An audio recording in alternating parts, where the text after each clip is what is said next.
और आपने निरीक्षण भी किए? देखिए, ये सभी 26 सेंटरों पे समय से परीक्षा शुरू हुई और बड़ी शांतिपूर्वक तरीके से और बगैर किसी प्रॉब्लम के परीक्षा हुई और काफ़ी अच्छी व्यवस्था हर स्टेज पे इसमें देखने को मिली है। और चाहे वो बेसिकली अटेंडेंस का मामला था जहाँ पे एंट्री दी जानी थी, और जितने भी हमारे स्टैटिक मजिस्ट्रेट, सेक्टर मजिस्ट्रेट लगे हुए थे, हर किसी के द्वारा बड़ी अच्छी तरीके से समयबद्ध SOP के अनुसार इसमें आज कार्रवाई की गई। परीक्षा छूटने के बाद यातायात में क्या प्रॉब्लम ना आए इसके लिए देखो पूरी तरह से ट्रैफिक पुलिस और डिस्ट्रिक्ट पुलिस पूरी तरह से तैयार है। इस टाइम पे एक फेज़ की परीक्षा ख़त्म होने पे और दूसरे फेज़ के अभ्यर्थियों के उसी टाइम पे आने में भीड़ भाड़ की संभावना की दृष्टिगत पर्याप्त इंतजाम किए गए हैं। कोशिश यही रहेगी कि बेहतर व्यवस्था बनी रहे। कर रहे हैं, जरा बता दीजिए हमें दर्शकों को किस तरह से कर रहे हैं आप कार्य? देखिए, मुरादाबाद में टोटल 26 सेंटर्स हैं और यहाँ पे बोर्ड के निर्देश के अनुसार और मानक के अनुसार सारी पुलिस की व्यवस्थाएं की गई हैं। बाकी गेट्स पे हम लोगों ने ऐसी तरह से चेकिंग फिस्किंग की टीम लगाई हुई है।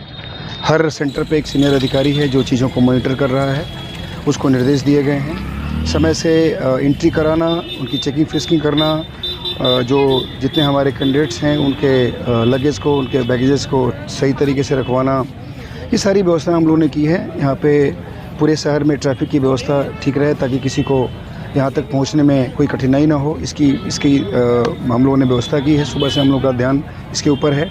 जहाँ बस स्टैंड्स हैं, रेलवे स्टेशन हैं, वहाँ से जो हमारे सेंटर्स नज़दीक हैं वहाँ से हम लोगों ने पूरी व्यवस्था कराई है ताकि कभी किसी को कोई परेशानी ना हो। और जो पहली पाली का एग्ज़ाम था वो अभी सकुशल संपन्न हुआ है। अब दूसरे पाली की तैयारी शुरू हो गई है और हम लोग ड्रोन वगैरह से भी CCTV कैमरा चारों तरफ लगे हुए हैं। कैमरा से पूरा कवरेज है, सेंटर भी कवर है, हमारा जो एंट्रेंस है वो भी कवर्ड है। तो इस तरीके से हम लोगों ने पूरी व्यवस्था ऐसी बनाई है कि ये पूरा का पूरा परीक्षा सुचितापूर्वक यहाँ से संपन्न हो जाए। किसी केंद्र पर सर अनियमितता पाई गई है? नहीं, किसी तरह की नहीं, ऐसा कोई स्कोप भी नहीं है और ऐसी कोई शिकायत कहीं से नहीं आई। टफ पेपर आया, मैथ का टाइम ही नहीं मिला। मेरा नाम शिवम है, मैं डिस्ट्रिक्ट बरेली में ज्वाइन करता हूँ। क्या कहना चाहते हैं सर? पेपर तो सरल आया पर कठिन बहुत आया। ये क्या मतलब मैथ में थोड़ा उलझा दिया पेपर। जो पेपर लीक की आशंका बनी रहती थी उस पर क्या कहना चाहिए? मुझे तो लग रहा है 70% फिर से लीक होगा पेपर। 70%? जी सर। आपका कहाँ पर एग्जाम दिया है आपने? मुस्लिम इंटर कॉलेज।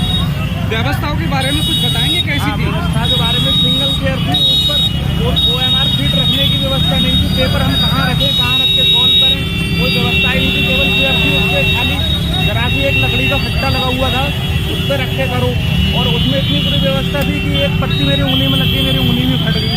क्या मांग करेंगे कॉलेज प्रशासन से? पेपर पे बैठने की तो व्यवस्था ठीक होनी चाहिए, चेयर होनी चाहिए, उसके साथ टेबल भी होनी चाहिए। यहाँ टेबल का पता ही नहीं था, टेबल का पता ही नहीं था, खाली चेयर थी, उस पर जरा सा लकड़ी का फट्टा था, उस पर रख के एग्जाम हो जाता है क्या?